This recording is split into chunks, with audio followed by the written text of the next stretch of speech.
নমস্কার সবাইকে, আমি প্রিয়াঙ্কা। আমার চ্যানেল প্রিয়াঙ্কা বণিক ব্লগের আরও একটি ছোট্ট মিনি ব্লগে আপনাদের সকলকে স্বাগত। আমুদি মাছ দিয়ে এরকম একটা রেসিপি আপনারা কি কখনো খেয়েছেন বা বানিয়েছেন সেটা আমি জানি না, তবে আমি এই প্রথমবার বানালাম। চলুন আপনাদের সঙ্গে শেয়ার করে ফেলি। প্রথমে মাছগুলি বাজার থেকে কিনে এনে পরিষ্কার করে ধুয়ে বেছে মিক্সির মধ্যে ধনেপাতা, আদা, কাঁচা লঙ্কা বেটে নিয়ে সেই বাটা মশলা আর মাছগুলিকে খুব ভালোভাবে মেখে রেখে দেওয়া হলো। তার মাছের মধ্যে দেওয়া হয়েছিল একটুখানি ভিনিগার আর একটুখানি লবণ। তো চলুন মাছগুলি ভাজবো যে তার ব্যাটারটা বানিয়ে ফেলি। ব্যাটারে দেওয়া হলো বেসন, 2 চামচ মতন ময়দা, পরিমাণ মতন লঙ্কার গুঁড়ো, হলুদ গুঁড়ো, লবণ আর একটা ডিম ফাটিয়ে ভালো করে মিশিয়ে নিয়ে তারপরে জল দিয়ে যেরকম নর্মাল ব্যাটার গোলা হয়, তবে একটু ঠিক হবে, খুব পাতলা হলে কিন্তু হবে না। আর সবশেষে ব্যাটারে একটু ধনেপাতা কুচি মিশিয়ে নেওয়া হয়েছিল।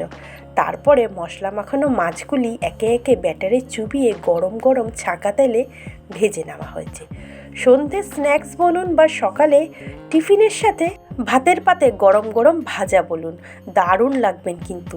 আর বাড়িতে চটজলদি যদি অতিথি চলে আসে আর এই মাছগুলি যদি আমাদের ফ্রিজে রাখা থাকে, তাহলে ঝটপট করে ভেজে গরম গরম সস আর কাসুন্দি তার সাথে স্যালাডের সাথে পরিবেশন করলে বাড়ির অতিথিরা কিন্তু বুঝতে পারবে না তারা আমুদি ফ্রাই খাচ্ছে না তোপসে ফ্রাই খাচ্ছে। রেসিপিটা কিন্তু এক কথায় অসাধারণ হয়েছিল। আমাদের কিন্তু দারুণ লেগেছে, খুবই ভালো লেগেছে যাকে বলে। তবে ব্যাটারটা কিন্তু খুব সাবধানে করতে হবে, বেশি পাতলা করলে হবে না, বেশ একটু ঘন মোটা ব্যাটার করতে হবে, তবেই কিন্তু মাছটা পুরো কোটিং হবে আর সুন্দরভাবে ফ্রাই হবে। আর মাছটাকে যেহেতু আগে থেকে কোনো রকম কোনো সেদ্ধ বা অন্য কিছু প্রসেস করা হয়নি, শুধু একটু ভিনিগার আর লবণ দিয়ে আর ওই বাটা মশলাটা দিয়ে মেখে রাখা হয়েছিল, তার জন্য আঁচটা কম করে ভেজে তুলে ফেলতে হবে। দেখুন তো কেমন লাগছে, খেতেও যেমন হয়েছিল গন্ধও সেরকম হয়েছিল।